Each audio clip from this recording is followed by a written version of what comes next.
প্রশ্ন হচ্ছে কিভাবে একজন ভালো মুসলমান হওয়া যায়। মাশাআল্লাহ, খুব সুন্দর এবং চমৎকার একটা প্রশ্ন।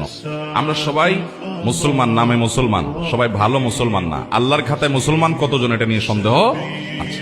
ভালো মুসলমান না হলে সে আল্লাহর খাতায় মুসলমান হতে পারবে না। ভালো মুসলমান না হলে সে মুসলমান হয়ে জান্নাতি হতে পারবে না সরাসরি প্রথম চান্সে।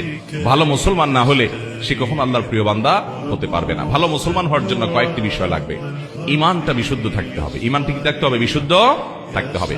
আপনাদের এই এলাকাতে, চট্টগ্রামে বিশেষ করে, আমাদের অনেক মুসলমান ভাইরা আছেন, অনেক মুসলমান বোনরা আছেন, সন্তান হয় না।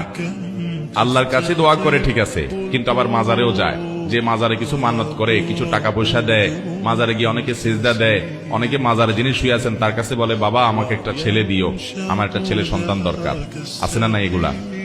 সাথে সাথে ইমান নষ্ট হয়ে যাবে, সাথে সাথে ইমান নষ্ট হয়ে যাবে। ভালো মুসলমান তো পরের কথা, আপনার যদি ইমান নষ্ট হয়, আপনার যদি আকীদা খারাপ হয়, আপনার যদি বিশ্বাসটা নষ্ট হয়, তাহলে আপনার ওই যে একেবারে মূলটাই শেষ। আপনার নেকামলে করে কোনো লাভ হবে না। এই জন্য ভালো মুসলমান হওয়ার জন্য প্রথম চ্যালেঞ্জ হলো ইমানটাকে ঠিক রাখা, বিশ্বাসটা ঠিক রাখা। আল্লাহর একত্ববাদ স্বীকার করার মানে হলো আল্লাহর সাথে কারো শরীক সাব্যস্ত না করা।